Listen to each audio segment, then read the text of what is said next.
Hai teman-teman semua, perkenalkan kami dari kelompok 1 pada mata kuliah metode bisnis. Pada kesempatan kali ini kami akan mencoba memaparkan terkait scaling and questionnaires in quantitative research design. Kali ini kita akan mencoba membahas 4 poin, itu tentang measurement and scale, lalu how to develop proper questionnaire for business research design, kemudian ada types of questionnaire administration, dan terakhir ada validity and reliability of quantitative research. Baik, langsung saja ke bagian pertama, yaitu measurements and scale. Ada satu quotes dari Janet Winterson yang mengatakan bahwa setiap pengukuran harus memperhitungkan posisi peneliti. Tidak ada pengukuran yang absolut, namun pengukuran itu bersifat relatif. Lanjut, pada bagian ini terlihat bagaimana proses scaling, dimulai dengan pertanyaan investigatif, kemudian menentukan skala atau pengukuran yang sudah ada, dan jika sudah sesuai, maka lanjut pada pembuatan pertanyaan pengukuran. Jika belum, maka dibuat desain custom scale sebelum lanjut kepada measurement question-nya. Kemudian ada nature of attitude. Attitude merupakan kecenderungan yang dipelajari dan stabil untuk menanggapi diri sendiri, orang lain, objek, atau masalah dengan cara yang konsisten, menguntungkan ataupun tidak menguntungkan. Attitude atau sikap dapat diungkapkan atau didasarkan secara kognitif, afektif, dan perilaku. Di sini ada sebuah pernyataan yang mengatakan bahwa saya rasa oatmeal lebih sehat daripada sereal jagung. Pernyataan ini merupakan sebuah contoh dari cognitive based attitude, menunjukkan keyakinan dan penilaian seseorang terhadap suatu hal. Kemudian ada pernyataan, saya tidak menyukai sereal. Di sini sudah terlihat bahwa pernyataan ini menunjukkan adanya afeksi atau melibatkan perasaan, baik suka maupun tidak. Lalu ada pernyataan ketiga yang menyatakan bahwa si subjek, saya memiliki kebiasaan untuk mengonsumsi oatmeal pada saat sarapan. Nah, dari pernyataan ini terlihat bahwa ini merupakan sebuah pernyataan behavioral based attitude. Ada beberapa faktor yang mempengaruhi penerapan attitudinal research. Pertama, specific attitude predictor yang lebih baik daripada attitude yang umum. Kedua, ada strong attitude predictor yang lebih baik daripada weak attitude. Lalu ketiga, pengalaman langsung dengan objek attitude menghasilkan perilaku yang lebih andal. Keempat, basis, itu ada sikap atau attitude yang berbasis kognitif akan mempengaruhi perilaku lebih baik daripada sikap yang berbasis afektif. Dan sikap yang berbasis afektif seringkali merupakan prediktor perilaku konsumsi yang lebih baik. Lalu kelima, menggunakan beberapa pengukuran sikap atau beberapa penilaian perilaku lintas waktu dan lingkungan akan meningkatkan hasil dari prediksinya. Dan terakhir, pengaruh referensi kelompok dan kecenderungan individu untuk menyesuaikan diri dengan pengaruh ini meningkatkan hubungan antar sikap perilaku.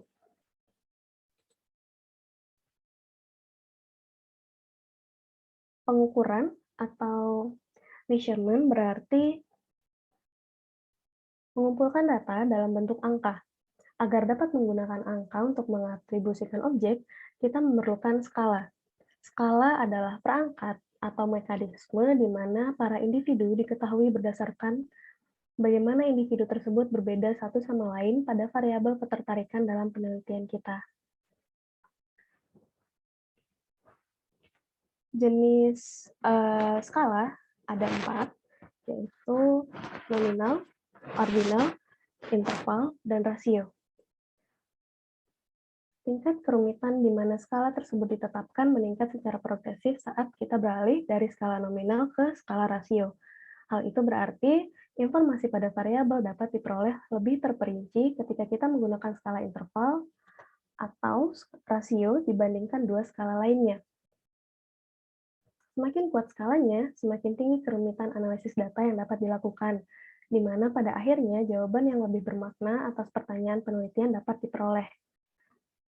Meskipun demikian, variabel tertentu lebih mudah menghasilkan skala yang kuat dibandingkan variabel lainnya. Berikutnya, mari kita menelaah keempat skala tersebut. Pertama, skala nominal. Skala nominal adalah skala yang memungkinkan peneliti untuk menempatkan subjek berdasarkan kategori atau kelompok tertentu. Sebagai contoh, terkait dengan variabel gender, responden dapat dikelompokkan dalam dua kategori, pria dan wanita. Kedua kelompok tersebut bisa diberi kode 1 dan 2. Nomor-nomor tersebut berfungsi sebagai label kategori yang sederhana dan sesuai tanpa nilai intrinsik, selain menempatkan responden pada satu atau dua kategori yang tidak sama atau saling lepas. Jadi, skala nominal mengkategorikan individu atau objek ke dalam kelompok yang saling lepas dan lengkap secara kolektif.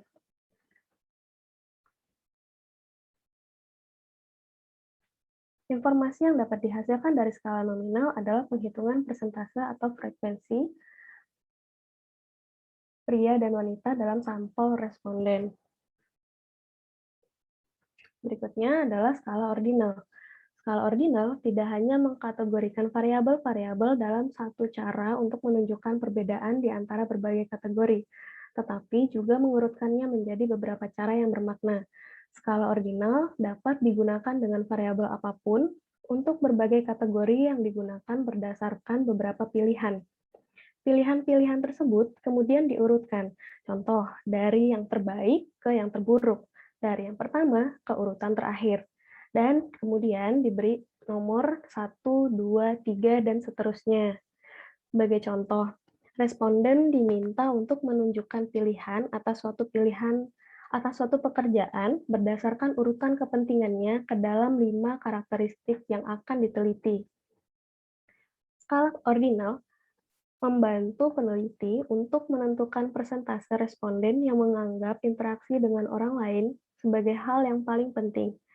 Responden yang menganggap menggunakan sejumlah keterampilan berbeda sebagai hal yang paling penting, dan seterusnya. Pengetahuan tersebut dapat membantu mendesain pekerjaan yang dianggap paling berkualitas oleh sebagian besar karyawan. Namun, perhatikan juga bahwa skala ordinal tidak memberikan petunjuk apapun mengenai besaran atau magnitud perbedaan antar tingkatan. Sebagai contoh, dalam karakteristik pekerjaan, karakteristik urutan pertama mungkin dipilih hanya sedikit di atas urutan kedua, sedangkan karakteristik urutan ketiga mungkin jauh lebih banyak dipilih dibandingkan karakteristik di urutan keempat.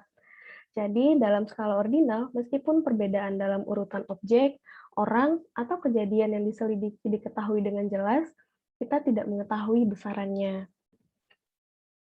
Berikutnya adalah skala interval. Skala interval memungkinkan kita melakukan operasi aritmatika terhadap data yang dikumpulkan dari responden.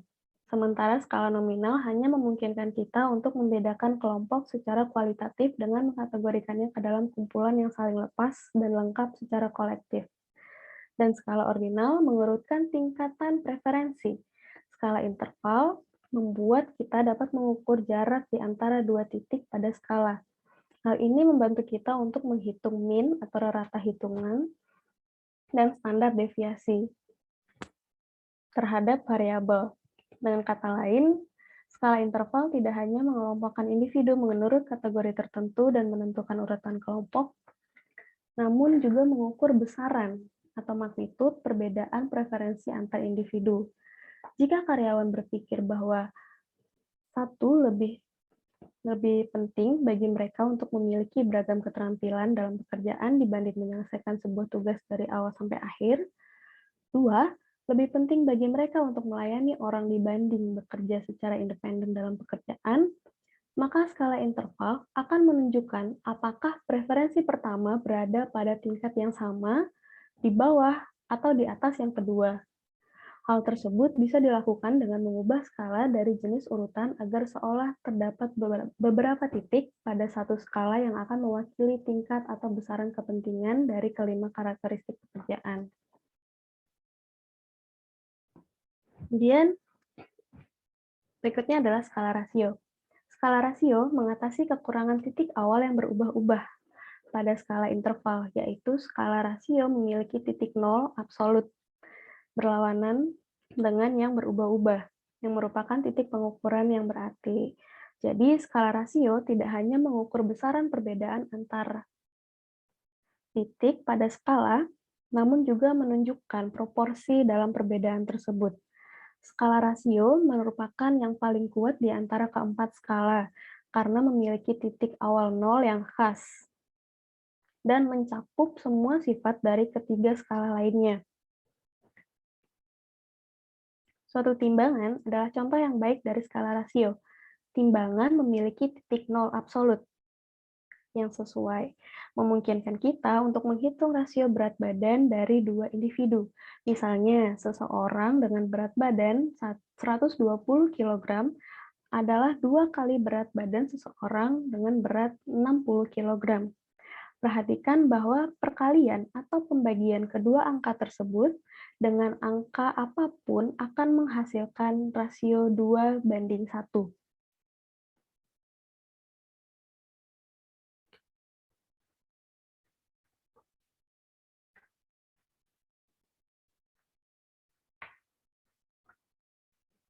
Kemudian ada teknik skala khusus yang dapat digunakan atau yang secara umum digunakan dalam penelitian bisnis. Diklasifikasikan dalam skala peringkat dan skala ranking. Dalam skala peringkat, setiap objek diberi skala secara independen terhadap objek lain yang diteliti. Skala ranking sebaliknya, membandingkan di antara atau antar objek serta menghasilkan pilihan yang diinginkan dan membuat rankingnya.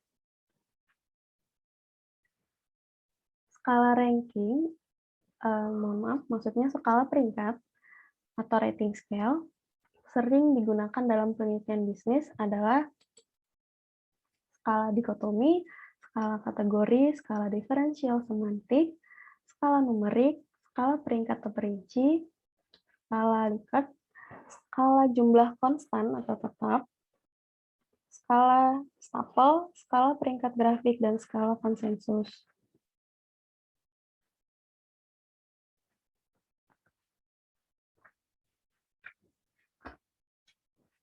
Kemudian, pada skala ranking, terdapat perbandingan berpasangan, pilihan yang diharuskan,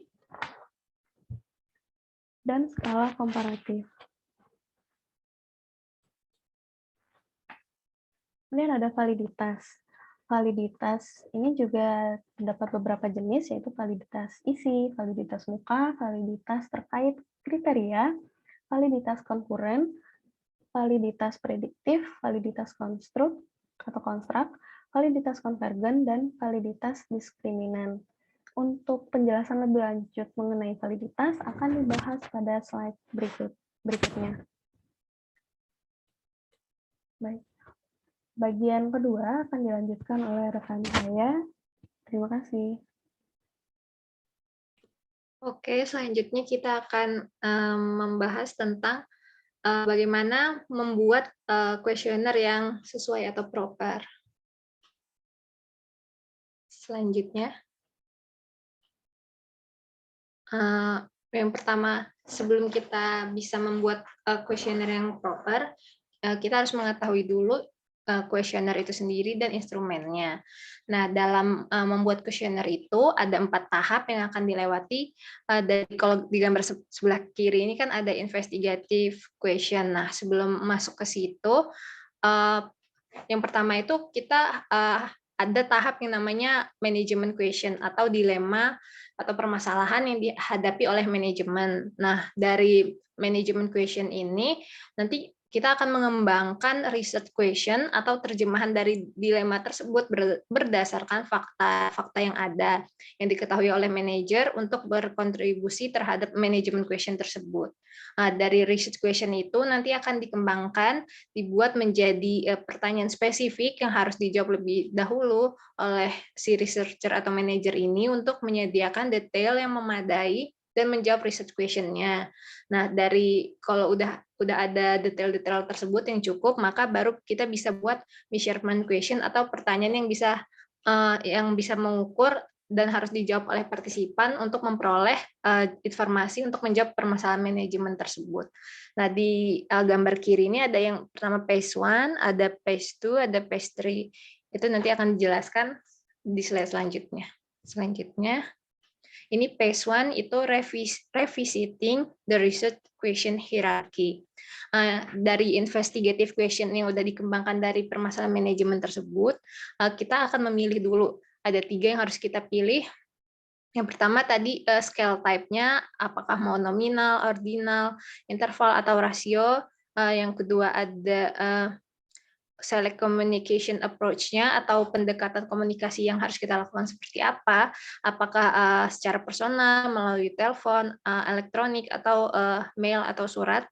Yang ketiga ada memilih proses strukturnya, mau secara nanti pertanyaannya itu mau terstruktur atau tidak terstruktur atau kombinasinya, atau ada juga disguise atau versus undisguised. Nah, kalau communication approach-nya itu kita harus menentukan dulu metode bertanya yang akan dilakukannya sebelum mendesain pertanyaan kuesioner, karena ada beberapa skala pengukuran itu akan sulit untuk dijawab tanpa melihat langsung skalanya.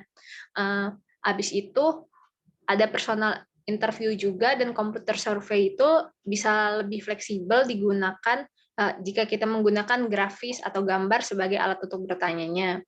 Lalu intercept desain atau cara bertanya yang langsung gitu, misalnya kan kadang kita di mall gitu tiba-tiba ada aja yang minta waktu sebentar untuk misalnya dia mau survei gitu.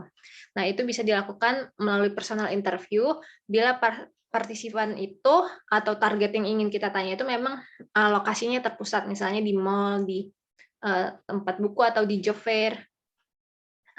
Lalu jika partisipannya tersebar di beberapa tempat dan budget kita terbatas, bisa kita gunakan approach melalui email, telepon. Nah, habis itu ada proses structure. Kalau structure dan unstructure itu mungkin nggak perlu dijelasin ya. Kita bisa dipilih aja nanti kira-kira, karena terkadang misalnya udah kita structure nanti pertanyaannya, tapi ternyata kayaknya kalau dilihat dari kondisi yang kita interview atau kita survei itu, si partisipannya mungkin kayaknya lebih enak kalau pertanyaannya diubah gitu urutannya, bisa berarti unstructured. Lalu di sini yang akan dijelaskan itu yang disguise, itu kenapa disguise versus undisguised itu maksudnya, kalau yang disguise itu ada beberapa hal yang yang sengaja kita tutupi. Misalnya kita dari perusahaan X gitu.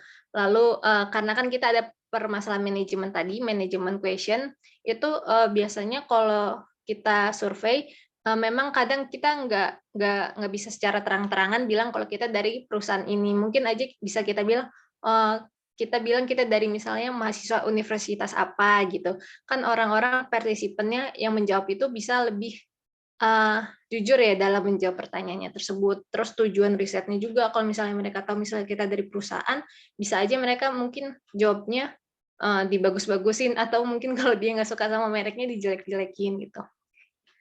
Oke, selanjutnya. Ini tadi yang seperti sudah saya jelaskan, itu ada beberapa faktor yang mempengaruhi kejujuran dari responden itu. Ini kalau dari buku itu ada beberapa sindrom. Yang pertama itu ada Peacock syndrome. Itu penjelasannya itu adalah keinginan untuk dipandang lebih pintar, lebih kaya, lebih bahagia, atau lebih baik dari yang lainnya. Contohnya itu misalnya responden itu mengklaim bahwa dia berbelanja di Harrods in London 2 kali lebih banyak daripada orang-orang biasanya gitu. Ada yang pleaser juga. Misalnya dia kalau yang pleaser tuh berarti dia ngasih jawaban yang kira-kira dia pikir si researcher-nya itu pengen dengar gitu. Atau misalnya nggak dipengen dengar, itu makanya tadi dibilang ada disguise itu. Contohnya itu responden memberikan jawaban yang secara politis benar, atau yang dia kira mungkin tidak menyinggung orang yang lebih tua atau pasangan mereka. Ada juga gamer, sindrom gamer itu adaptation, adaptasi dari cara menjawab untuk mempermainkan sistem. Misalnya partisipan itu dia sengaja membuat membership palsu atau fake membership untuk berpartisipasi misalnya in high remuneration study. Jadi misalnya sebenarnya dia itu bukan kalau secara demografis bukan yang kelas menengah ke atas, tapi dia pengen aja gitu bisa berpartisipasi di survei atau studi tentang high remuneration. Lalu ya ada yang desain changer, itu deskripsinya adalah tidak ingin memikir terlalu dalam tentang subjek yang ditanyakan. Jadi bisa aja dia kayak, contohnya bisa aja dia pura-pura ingatannya tuh nggak terlalu ingat gitu. Sebenarnya dia nggak terlalu ingat juga kalau misalnya ditanya berapa kali membeli produk ini dalam sebulan. Kadang dia pura-pura nggak ingat, padahal sebenarnya dia ingat. Misalnya seperti itu. Ada juga sindrom self-delusionis, itu adalah partisipan yang berbohong terhadap diri mereka sendiri. Contohnya adalah responden yang memasukkan behavior atau tingkah lakunya. Lalu ada unconscious decision maker, yaitu partisipan yang didominasi dari pemikiran decision making yang tidak rasional. Contohnya itu responden yang tidak bisa memprediksi any certainty atau kejadian yang mungkin mungkin dia lakukan di masa depan. Misalnya ditanya kalau dari produk ini kira-kira bakal repurchase nggak gitu, dia juga nggak tahu gitu, nggak bisa memprediksi. Padahal kan seharusnya itu kan pertanyaan personal ya, harusnya ya bisa lah kira-kira ya kita kalau dipikir-pikir. Lalu ada sindrom ignoramus, itu adalah partisipan yang tidak pernah tahu atau tidak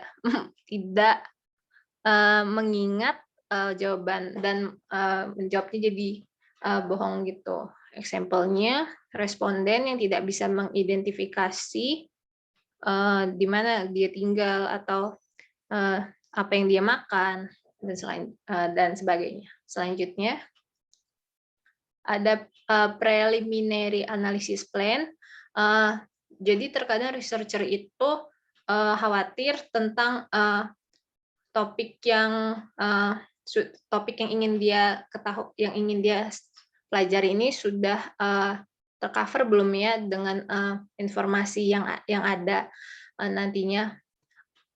Jadi ada cara yang baik untuk mengetahui apakah studi yang sudah dia rencanakan tersebut sudah baik atau belum, itu dengan cara membuat dummy tables yang menunjukkan data-data yang ingin ia dapatkan nanti. Nah, dari setiap dummy tables itu bisa dilihat ada contohnya di sebelah kiri ini, dummy tables for American eating habits. Ada umurnya, ada use of convenience food-nya itu always use frequently, use sometimes, rarely use, atau never use. Nah, dari preliminary analysis ini bisa menjadi tolak ukur ya, kira-kira measurement question atau pertanyaan yang sudah dia rencanakan tersebut, mulai misalnya rating scale-nya itu udah sesuai belum dengan data yang harusnya dia dapatkan nanti.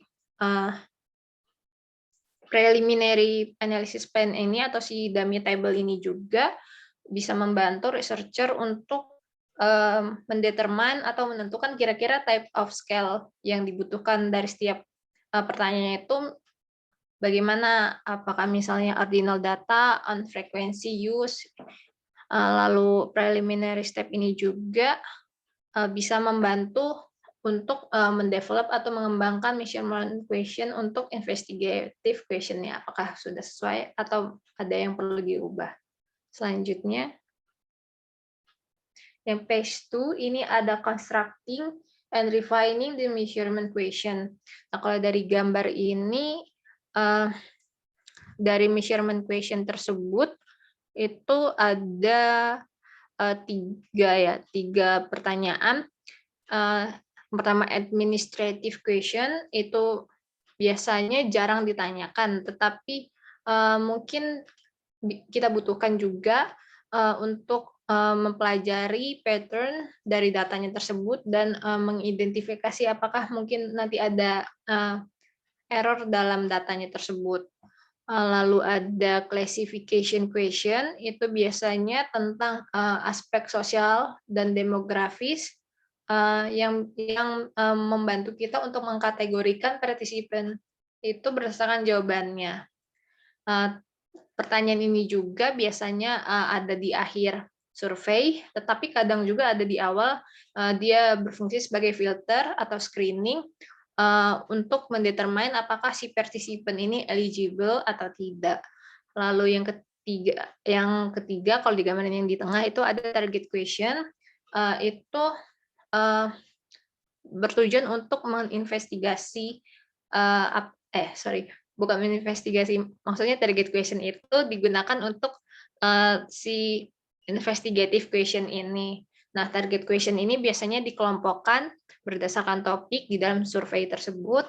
Nah, target question ini juga mungkin bisa structure, tadi yang mungkin sebelumnya udah saya sebutkan. Kalau yang terstruktur itu, mereka memberikan partisipan itu beberapa pilihan jawaban, atau mungkin disebut juga dengan closed question, atau bisa unstructured, itu berarti tidak membatasi respon, tetapi tetap kita berikan frame of reference atau batasannya itu seperti apa. Misalnya kadang juga disebut dengan open-ended question. Nah, misalnya dari measurement question ini nanti udah oke, terus kita pretest lagi individual question-nya. Kalau misalnya itu udah bagus, nanti langsung lanjut lagi berarti ke instrument development. Selanjutnya, ada question content. Jadi question content itu harus sesuai dengan beberapa, setelah melalui beberapa filter ya, misalnya apakah pertanyaan ini harus ditanyakan, misalnya apakah sebenarnya pertanyaan ini ada purpose-nya atau kita cuma ingin tahu aja gitu. Lalu apakah skopnya sudah sesuai dengan yang ingin kita ketahui, misalnya dia kurang komplit skopnya atau tidak fokus, atau misalnya pertanyaannya itu bisa terlalu luas ya, jadi sebenarnya bisa jawaban partisipannya bisa bias gitu. Lalu yang ketiga, apakah partisipan itu bisa menjawab secara adequate atau secara penuh gitu. Misalnya kalau di yang ini pertimbangannya adalah waktu untuk si partisipan untuk berpikir, atau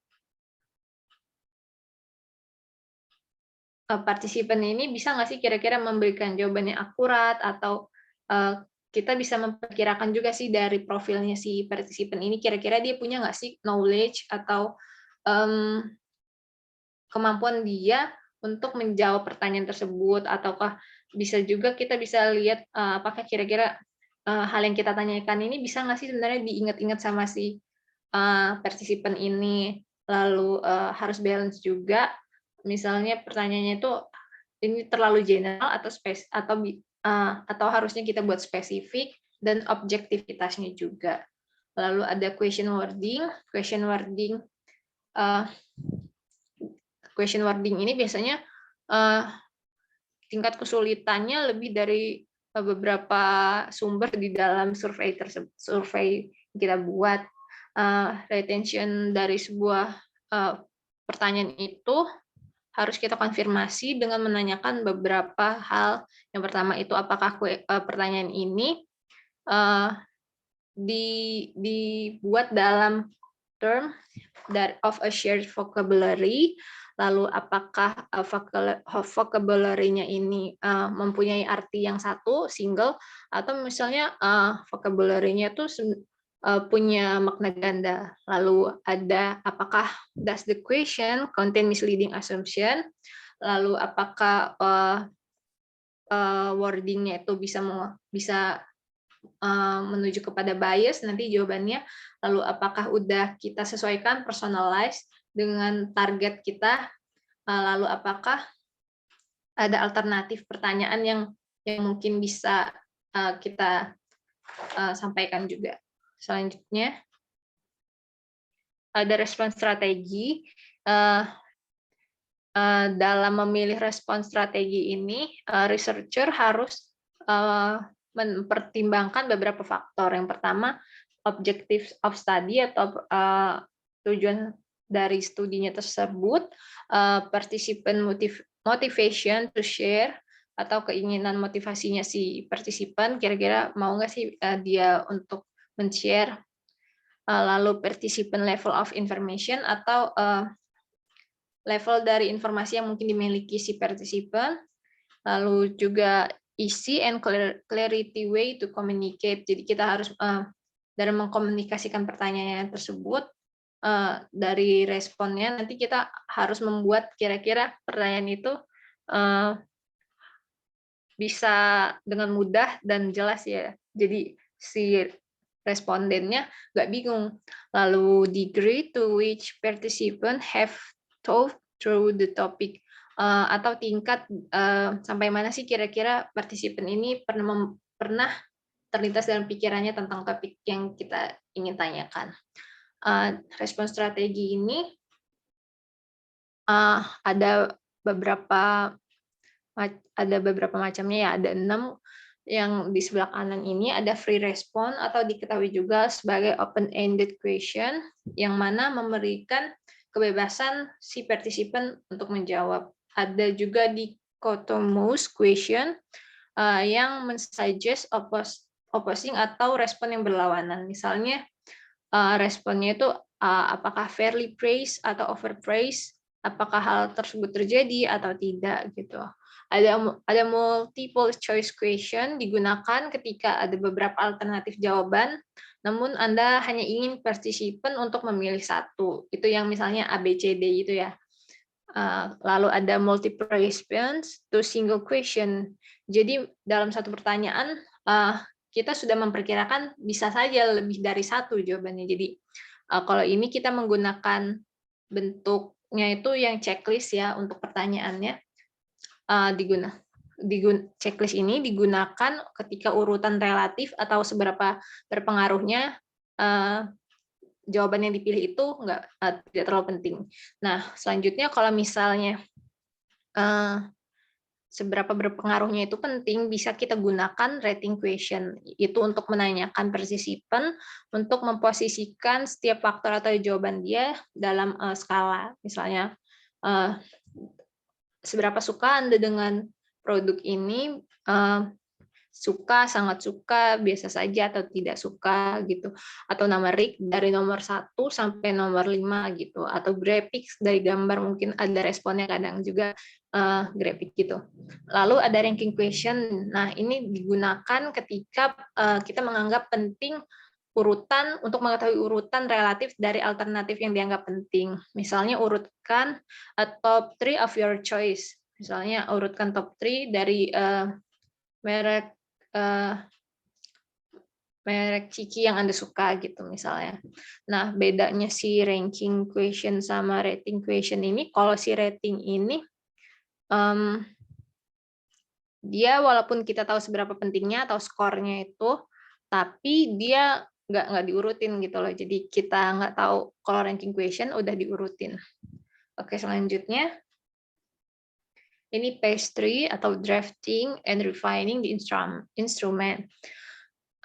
Dari measurement question yang udah didesain tersebut, nanti kita pretest lagi. Kalau tadi di yang phase 2 itu pretest personal atau individual.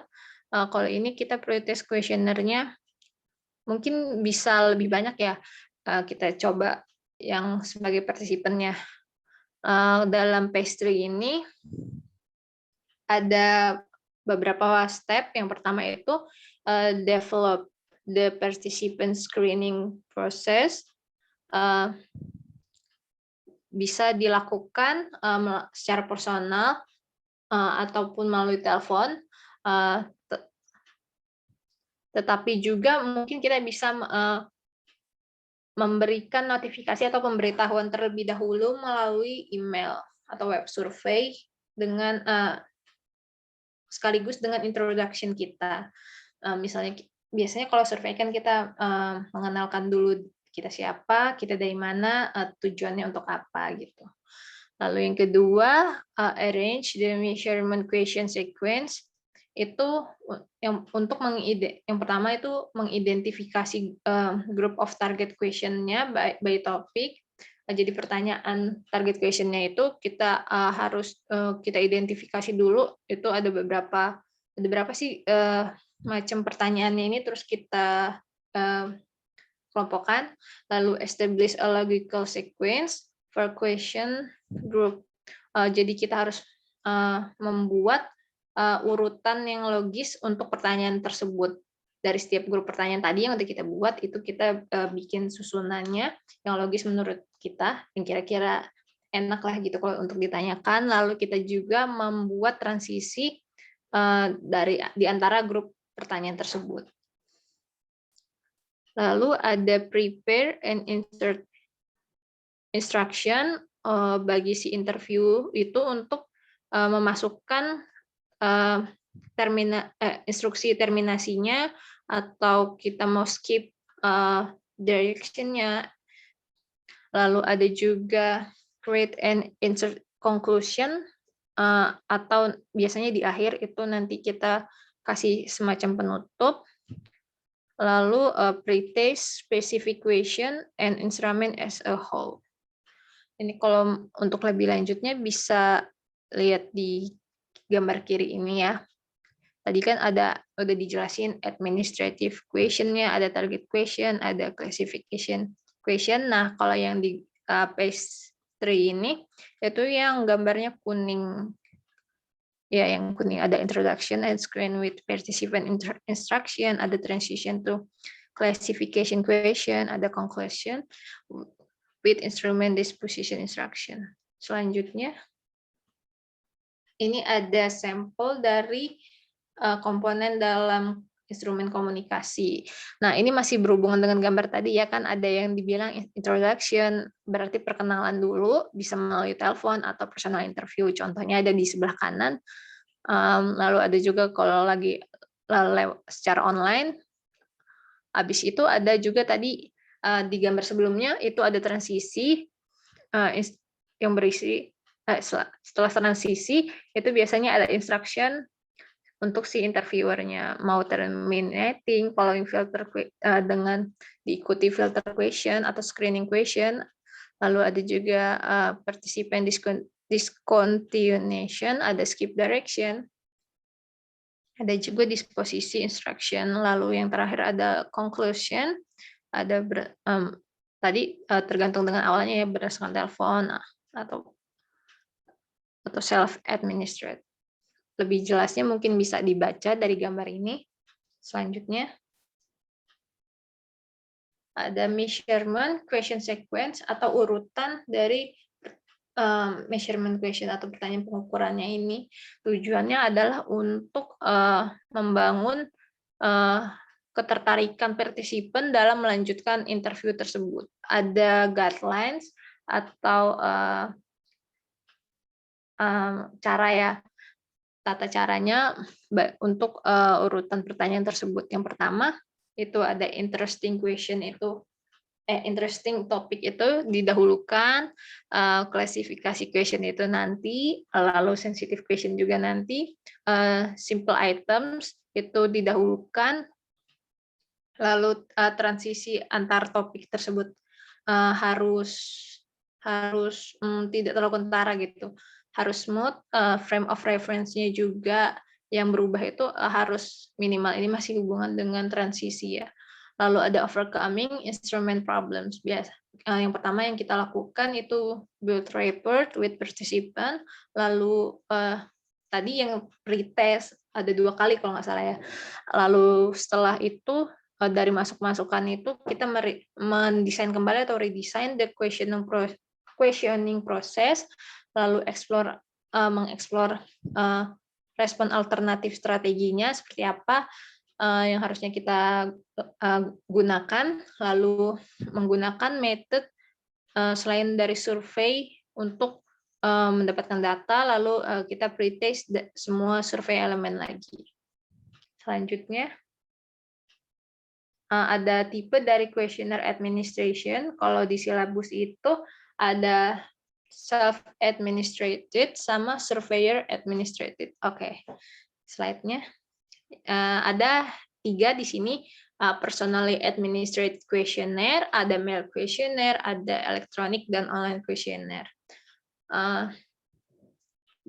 Personally administrated questionnaire ini mungkin bisa disebut juga dengan, kalau di silabus itu surveyor administrated, atau questionnaire yang diawasi langsung oleh si researcher atau orang yang melakukan survei tersebut.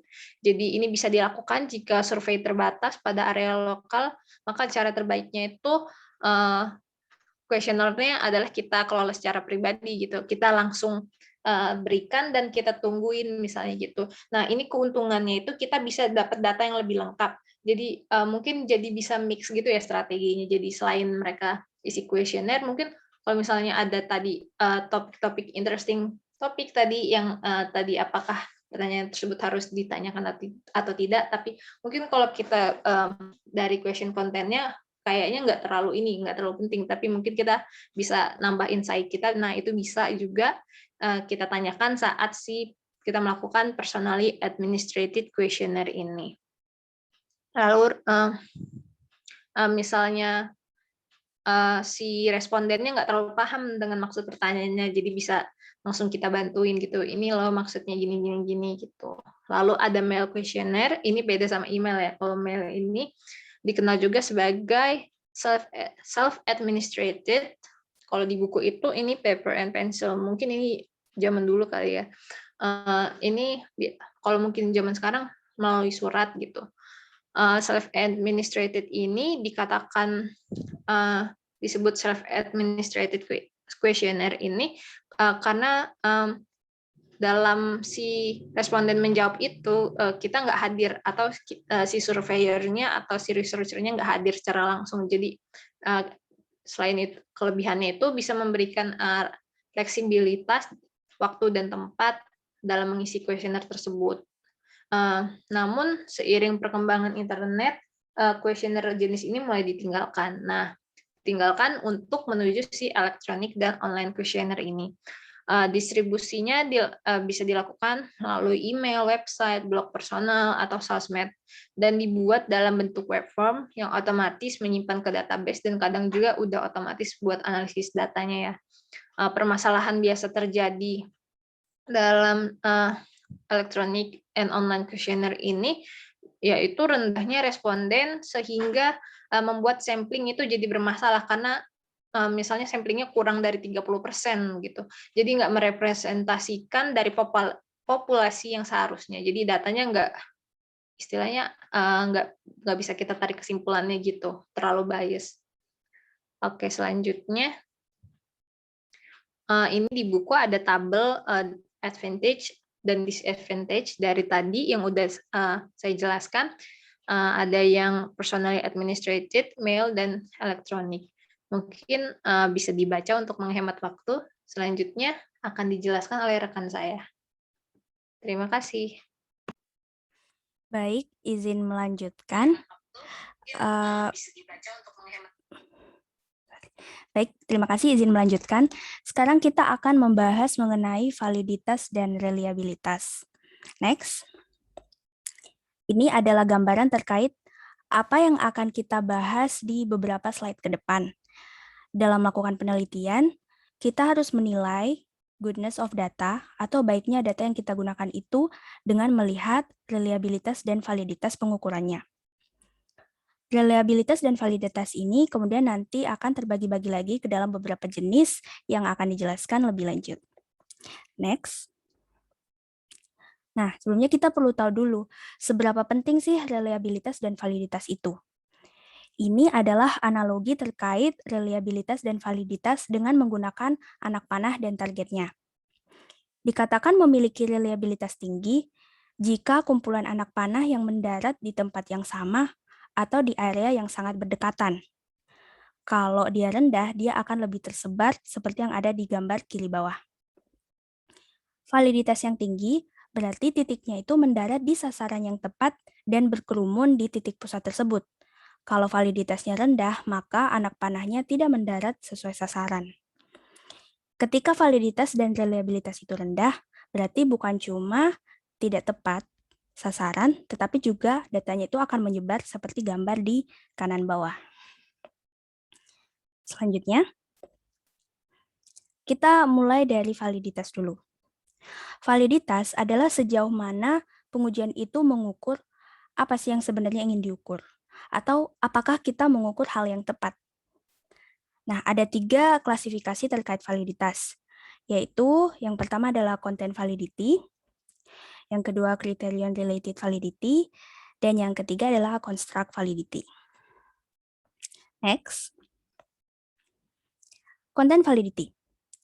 Ini memastikan bahwa pengukuran itu mencakup seperangkat item yang memadai dan representatif sesuai konsep yang diukur. Artinya semakin banyak sampel yang representatif untuk subjek penelitian itu, maka content validity-nya semakin baik.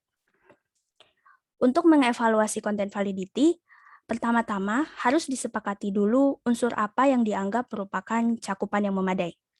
Contohnya, terkait kepuasan pelanggan, maka ditentukan dulu faktor-faktor apa yang bisa mempengaruhi kepuasan pelanggan. Kalau pengumpulan data itu dianggap bisa mencakup unsur-unsur kepuasan pelanggan tersebut, maka dapat dikatakan bahwa instrumennya punya content validity yang baik. Dalam menentukan content validity, bisa menggunakan metode personal judgment atau judgment dari expert atau panel of judge. Face validity dianggap sebagai satu indeks yang mendasar dari content validity. Face validity ini sangat sederhana dan ditentukan dari melihat indikasi apakah item-item yang ditujukan untuk mengukur itu terlihat sudah cocok untuk melakukan pengukuran tersebut. Apakah dia terlihat make sense atau appropriate. Misalnya, kita mau mengukur kemampuan matematika dengan menyiapkan soal-soal untuk dikerjakan. Kemudian kita review soal-soal tersebut, dan kita anggap soal itu sudah bisa menggambarkan kemampuan seseorang dalam matematika. Maka dianggap instrumen itu sudah punya face validity yang bagus.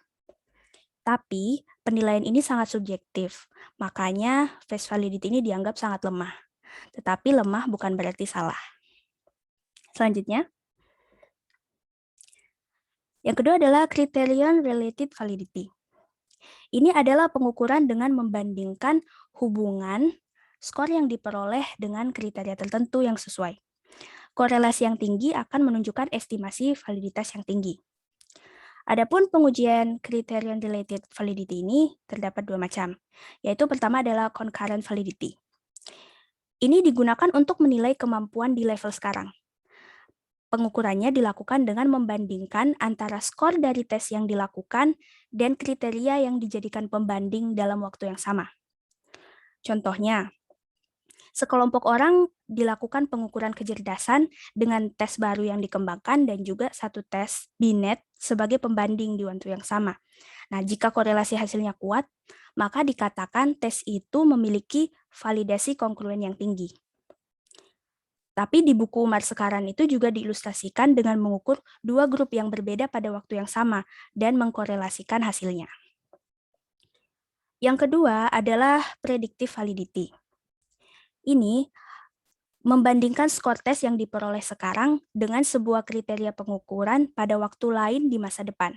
Kalau korelasinya tinggi, maka dia punya validitas prediktif yang baik. Contoh, membandingkan antara hasil skor SAT atau tes persiapan masuk kuliah dengan kriteria kesuksesan dalam dunia perkuliahan, seperti IP atau IPK. Next. Selanjutnya adalah construct validity. Ini menunjukkan terkait seberapa baik hasil yang didapatkan dari pengukuran dan kecocokannya dengan teori-teori yang didasarkan secara empiris. Construct validity ini dapat dinilai dengan convergent validity dan discriminant validity. Convergent validity artinya ketika instrumen pengukuran itu menghasilkan korelasi yang tinggi saat dibandingkan dengan tes atau instrumen yang konsepnya serupa. Contohnya, untuk menguji tes kemampuan aritmetika yang kita kembangkan, kita bandingkan tes itu dengan tes lain yang menguji kemampuan dasar matematika. Korelasi yang tinggi antara dua tes ini akan membuktikan convergent validity. Untuk discriminant validity, di sini yang diuji adalah hal-hal yang secara teoritis tidak akan mungkin berkorelasi. Contohnya, untuk menguji discriminant validity dari tes kemampuan aritmetika tadi, kita korelasikan dengan hasil dari tes kemampuan verbal. Kalau korelasinya rendah, berarti membuktikan discriminant validity. Next. Nah, kita sekarang masuk ke reliabilitas. Reliabilitas ini menunjukkan tingkat ketidakbiasan, bebas dari kesalahan, serta memastikan stabilitas dan konsistensi dari pengukuran tersebut. Artinya, kalau stabilitas itu sejauh mana kemampuan alat ukur kita untuk mendapatkan hasil yang sama seiring waktu pada pengukuran yang berulang dan dalam kondisi yang identik. Kalau konsistensi, dia mengindikasikan homogenitas antara item-item yang diukur. Artinya, item-item ini merupakan satu set, tapi secara mandiri mampu mengukur konsep yang sama, sehingga responden akan memberikan makna yang sama secara keseluruhan pada setiap item dengan melihat korelasinya. Lanjut. Pengukuran stabilitas dilakukan dengan dua bentuk, yaitu test-retest reliability dan parallel form reliability. Test-retest reliability artinya koefisien reliabilitas diperoleh dengan melakukan repetisi pada pengukuran yang sama. Contohnya, ketika sebuah kuesioner diberikan kepada sekelompok responden dan kemudian diulangi lagi, pemberian kuesioner itu beberapa bulan kemudian, makin tinggi korelasinya, maka makin bagus test-retest reliability-nya, sehingga stabilitas pengukurannya juga baik. Untuk parallel form reliability, ketika responden diberikan kuesioner untuk tujuan pengukuran yang sama, tapi kita bedakan sedikit, misalnya kata-katanya di rewording lagi, atau urutan dari item-item di kuesioner itu dirubah. Kalau misalnya hasilnya berkorelasi tinggi, maka dia membuktikan parallel form reliability. Next. Untuk menguji internal konsistensi, ini umumnya butuh teknik komputasi yang tinggi dan sudah ada formula-formulanya. Yang inter-item consistency reliability, ini dia menguji konsistensi jawaban para responden terhadap seluruh item-item yang diukur. Untuk pengukuran item-item independen yang memiliki konsep yang sama, mereka akan berkorelasi satu sama lain. Nah, tes yang populer untuk pengujian ini adalah ada Cron-Best Coefficient Alpha dan juga Cuder-Richardson Formulas. Nah, makin tinggi koefisien dari tes ini, maka instrumennya itu makin bagus. Yang kedua dari internal konsistensi itu ada Split Half Reliability. Ini bentuknya seperti instrumen yang dibagi, jadi skornya dibagi menjadi dua bagian, misalnya ganjil dan genap. Terus nanti dua bagian ini hasilnya dikorelasikan. Tes yang reliable itu akan punya korelasi tinggi antar bagian-bagian tersebut. Selanjutnya, nah ini adalah rangkuman dari validitas dan reliabilitas tadi.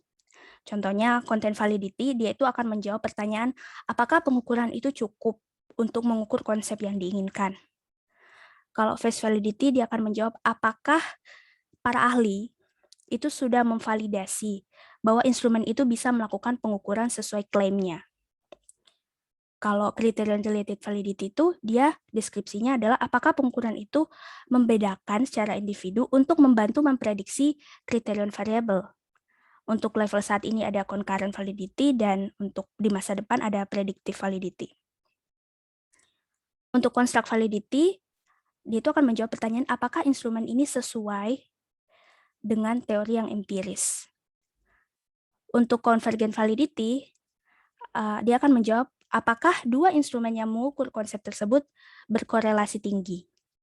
Dan untuk discriminant validity, dia akan menjawab pertanyaan apakah pengukuran itu punya korelasi yang rendah dengan variabel yang memang seharusnya tidak berkorelasi dengan variabel yang kita ukur. Next. Selanjutnya tentang practicality. Ini sebenarnya adalah tambahan dari buku David Cooper yang mengatakan bahwa selain persyaratan ilmiah, sebuah proyek yaitu valid dan juga reliable, ada persyaratan operasional yang harus diperhatikan, yaitu dia itu harus praktis dalam pelaksanaannya. Praktis ini dinilai dari segi ekonomi, kenyamanan, dan juga interpretabilitasnya. Untuk dari segi ekonomi, dalam penelitian, trade-off biasanya terjadi antara proyek penelitian yang ideal dan juga anggaran yang kita punya. Data itu tidak semuanya gratis dan harus dipertimbangkan juga waktu dan biaya yang akan digunakan. Banyak item tentu dianggap lebih reliable, tapi harus diperhitungkan juga waktu dan biaya yang harus dikeluarkan untuk wawancara atau observasi, sehingga jumlah itemnya perlu menyesuaikan. Atau wawancara secara personal itu akan lebih lama dan mahal dibandingkan dengan melakukan survei via telepon atau internet. Oleh karena itu, secara praktikal, metode pengumpulan data sampai proses scoringnya pun harus menyesuaikan dengan budget yang ada. Yang kedua adalah convenience. Alat pengukuran itu dikatakan lulus uji convenience kalau dia itu mudah diisi, mudah diatur, atau dikelola. Contohnya kuesioner atau skala pengukuran itu harus disertai dengan instruksi yang jelas dan detail, sehingga lebih mudah diselesaikan. Di studi yang well prepared, tidak jarang kita lihat instruksinya itu lebih panjang daripada pertanyaannya. Karena makin kompleks konsepnya, maka makin perlu ada instruksi yang jelas dan lengkap. Dan juga perlu diperhatikan desain dan layout dari alat pengumpulan data itu, karena bisa saja desain dan layout yang kurang teratur dapat menimbulkan kebingungan bagi partisipan. Yang terakhir adalah interpretability. Aspek ini dikatakan praktis jika dia itu akan relevan ketika orang lain mencoba untuk menginterpretasikan hasilnya. Biasanya untuk memenuhi aspek ini, perancang instrumen itu melakukan penyediaan beberapa informasi kunci untuk membuat interpretasinya memungkinkan bagi orang lain. Contohnya sudah disediakan instruksi rinci untuk administrasinya, scoring key-nya, terus kumpulan referensi yang tepat, bukti mengenai pengujiannya dengan pengukuran lain, dan panduan untuk penggunaan tes. Selanjutnya, nah ini adalah referensi yang kami gunakan, yaitu buku dari David Cooper dan Uma Sekaran. Next. Baik, sekian presentasi dari kelompok kami. Terima kasih untuk yang sudah menonton. Sampai jumpa.